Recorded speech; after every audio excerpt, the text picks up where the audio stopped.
இந்த ஒரு விஷயம் நெட்ல பார்த்தேன். அத தான் உங்களோட ஷேர் பண்றேன். நான் ஒரு ரூ. 10 டீல வந்து ஈ விழுந்தா, அந்த டீயவே வந்து நம்ம முழுமையா வந்து கொட்டிருவோம். டீய வந்து கீழ ஊத்திருவோம். அதே ஒரு ஃபுல்லா இருக்க நெய் பாட்டில்ல வந்து ஈ விழுந்தா நம்ம என்ன பண்ணுவோம்? அந்த ஈய மட்டும் தூக்கி போட்டுட்டு மீதி இருக்க நெய்ய வந்து நம்ம யூஸ் பண்ணிப்போம்.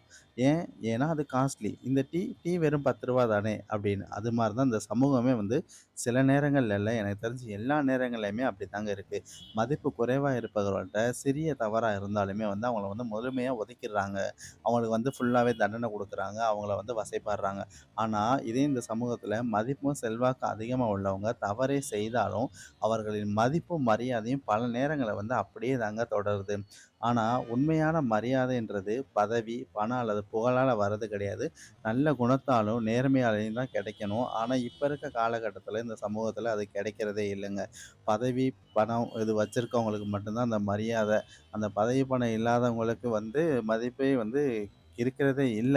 அவங்க எவ்வளோதான் நேர்மையா இருந்தாலும், அவங்களுக்கு கிடைக்க வேண்டிய வந்து அந்த ஒரு மதிப்பு, அது வந்து கிடைக்கிறது இல்லைன்னு தான் சொல்லணும். ஸோ, இந்த சமூகம் இப்ப அப்படிதான் இருக்கு.